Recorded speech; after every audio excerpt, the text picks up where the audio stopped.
बताइए प्रेम शुक्ला जी, आप तो सीधे सरकार पर उंगली उठा रहे हैं। वारिस पठान, बैंड जारी रहना चाहिए। नहीं पद्मजा जी, मैं श्रीमान वारिस पठान, जो खुद को वकील भी घोषित करते हैं और संभवतः वकील हैं भी, इनसे मैं अत्यंत विनम्रतापूर्वक जानना चाहता हूं कि अगर इनको सैटनिक वर्सेज पर हाई कोर्ट के फैसले पर आपत्ति है तो ये सुप्रीम कोर्ट क्यों नहीं जाते? भारत की न्यायपालिका पर इनको विश्वास नहीं है? ये सुप्रीम कोर्ट में जाएं और ये बात रखें कि इस देश में जो है एक पुस्तक के प्रकाशित होने, जिस पुस्तक को इन्होंने पढ़ा नहीं है, वारिस पठान जी से मैं पूरी विश्वास पूर्वक कह सकता हूं कि उसमें हजरत पैगंबर मोहम्मद साहब का क्या अपमान किया गया है, कैसे अपमान किया गया है, इस पर अगर आप एक पैराग्राफ इनसे बोलने के लिए कहें तो संभवतः इनके पास सामग्री नहीं होगी, क्योंकि मुझे पूरा विश्वास है कि इन्होंने सैटनिक वर्सेज पढ़ी नहीं है। ना सैटनिक वर्सेज किसी ने भी इनकी पार्टी का पढ़ा होगा, ना किसी जो जितने लोग इस पर फतवा जारी कर रहे हैं, आपके चैनल पर भी जिन इनके आलिमों के कमेंट्स आए, इनके उलमा ने कमेंट्स किए, उनमें किसी ने नहीं पढ़ा है। खैर, अगर आपको इसके बावजूद बिना पढ़े भी आपत्ति है तो हाई कोर्ट के किसी फैसले पर अगर आपको उससे आप जो है असहमत हैं तो भारत में संवैधानिक प्रक्रिया क्या है?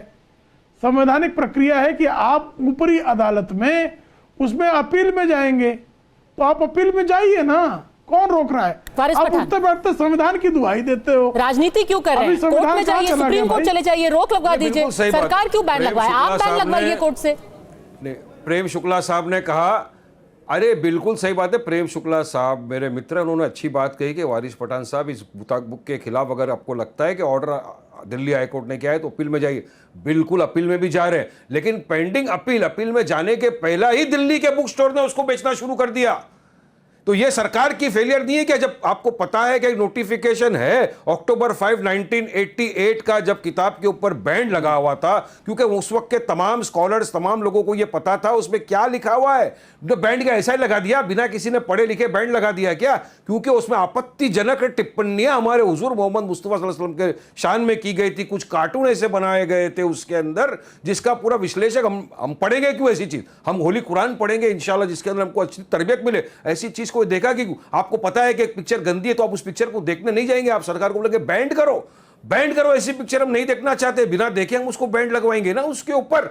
आप अपील में भी जाएंगे, मगर सरकार किसी भी डेमोक्रेसी में कोई भी चीज को आप बैन कर सकते हैं, क्योंकि कुछ लोग खड़े होकर कहेंगे हमें ये पसंद नहीं है, हमारी भावना आहत हो रही है, बैन कर दीजिए। यही किताब है जो कि अमेरिका में बिक रही है, ये ब्रिटेन में बिक रही है, ये यूरोप में बिक रही है, वहां सब लोग शांति से रह रहे हैं। पर यहाँ पे राजनीति की वजह से डर का माहौल पैदा कर दिया। अरे ये हो जाएगा, वो हो जाएगा, वो खराब हो जाएगा। 2022 में हमला हुआ तो आप उसका समर्थन कर रहे हैं? सलमान रश्दी जो इस किताब के लेखक है, उनके ऊपर अभी हाल ही में 2022 में हमला भी हुआ। आपको लगता है वो सही हुआ? को अरेस्ट भी किया गया। आपको लगता है वो सही हुआ? अगेंस्ट में है। सिर्फ एक आदमी क्योंकि किताब लिख रहा है, क्या उसकी आंख फोड़ देनी चाहिए? के अगेंस्ट हूं मैं, वायलेंस का कंडेम करता हूं। हाँ, मैं वायलेंस का कंडेम करता हूं। पर एक सिरफिरे ने किसी पर हमला कर दिया, इसका मतलब ये थोड़ी ना कि किताब ही बंद कर दी जाए। और इसके बावजूद वारिस साहब, अमेरिका में अभी भी ये किताब बिकती है। हादी माटार नाम के उस आदमी ने सलमान रुश्दी पर 2022 में हमला किया, फिर भी 2024 में आज अमेरिका में ये किताब बिकती है, लोग पढ़ते हैं इसको। ये होता है डेमोक्रेसी।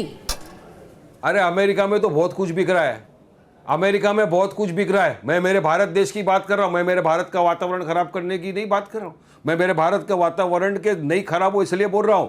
फिर से क्या आप चाहते हो कि हम वो एरा में चले जाए 88, 89 के अंदर, फिर से लोग सड़कों पे उतर जाए किताब का विरोध प्रदर्शन के अंदर, और लोगों को गोलियां खानी पड़े पुलिस की और जाने चली जाए? किस दिशा में आप देश को लेकर जाना चाह रहे हो? इसको कहते हैं स्ट्रीट वीटो, यानी कि सड़क का न्याय।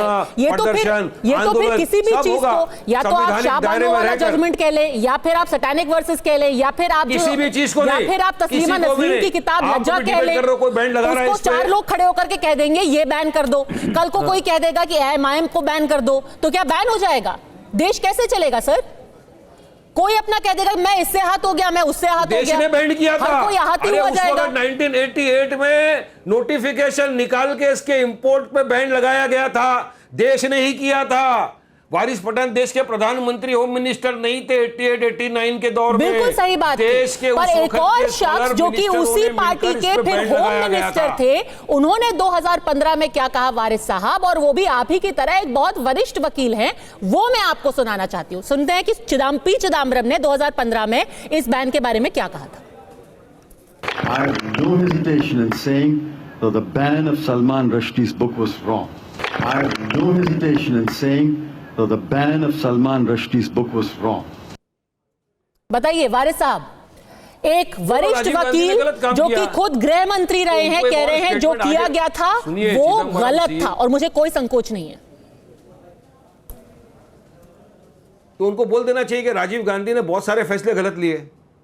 काहे के लिए नहीं बोलते वो? आगे एक अल्फाज उनको और स्टेटमेंट दे देना चाहिए कि राजीव गांधी ने गलती की बैंड करके ऐसे बहुत सारे फैसले राजीव गांधी ने गलत किए, हम नहीं मानते राजीव गांधी के फैसलों को, बोल देना चाहिए चिदम्बरम जी को। अरे ये तो खुले खुले बीजेपी तो खुली मुसलमान की दुश्मन है पद्मा जी, आपको पता है। इसीलिए तो हम बोलते हैं कांग्रेस कम नहीं है, इनको मुसलमानों के 90% वोट चाहिए मगर करना कुछ नहीं। अब देखो बुक की ताईद में आके खड़े हो जाते हैं लोग, जिसमें हमारे हुजूर की शान में गुस्ताखी लिखी है, यही मुसलमान इनको भर भर के वोट देगा, लेकिन मुसलमान अल्फाज इनके मुंह से नहीं निकलता। प्रॉब्लम तो यही है। मैं तो चाहता हूं कि देश दुनिया देखे इनके अल्फाजों को, और इनको आगे बोलना चाहिए। चिदम्बरम जी का आप इंटरव्यू लो कल सुबह में जाके और बोलो राजीव गांधी गलत थे क्या सही थे, बताइए आप कितनी पॉलिसियां गलत थी। प्रेम शुक्ला जी, एक तरफ मोहन भागवत कह रहे हैं कि देश में माहौल ऐसे ही अभी बहुत खराब हो रहा है, मंदिर मस्जिद के मुद्दे जो हैं वो उभर करके आ रहे हैं, इसमें एक सैटानिक वर्सेस भी जोड़ देना, क्या ये सही है?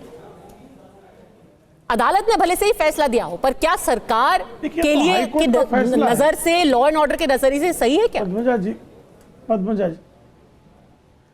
पद्मजा जी हाईकोर्ट का फैसला है, और आप भी जानती हैं कि वारिस पठान जी जिस संप्रदाय का प्रतिनिधित्व करते हैं वो अत्यंत शांतिप्रिय लोग हैं। शांतिप्रिय लोग कोई भी संविधान को हाथ में नहीं देंगे। हमें पूरा विश्वास है कि संविधान की मर्यादा का पालन करने वाली कौम है भाई। ये तो शरद पवार ने इनके ऊपर ज्यादती की थी। मुंबई में 12 लोगों की जो प्रदर्शन कर रहे थे उन पर जो है गोलियां चलवा दी थी, लेकिन शरद पवार के खिलाफ हमारे वारिस भाई नहीं बोलते हैं। पता नहीं क्या प्रॉब्लम है। 1988 में मुंबई में कोई हिंसा थोड़े हुई थी, एक प्रदर्शन शांतिपूर्ण जुलूस था, लेकिन कांग्रेस की सरकार ने 12 लोगों को जो है मार दिया, मुसलमानों को। लेकिन इतने अच्छे लोग हैं, ये कभी शरद पवार के खिलाफ नहीं बोलते हैं। ये वारिस पठान जी की सदाशयता जो है इसका मैं प्रशंसक हूं, और शांतिप्रिय लोग जो हैं वो संविधान का रास्ता अपनाएंगे, तो इससे अराजकता कैसे फैलेगी?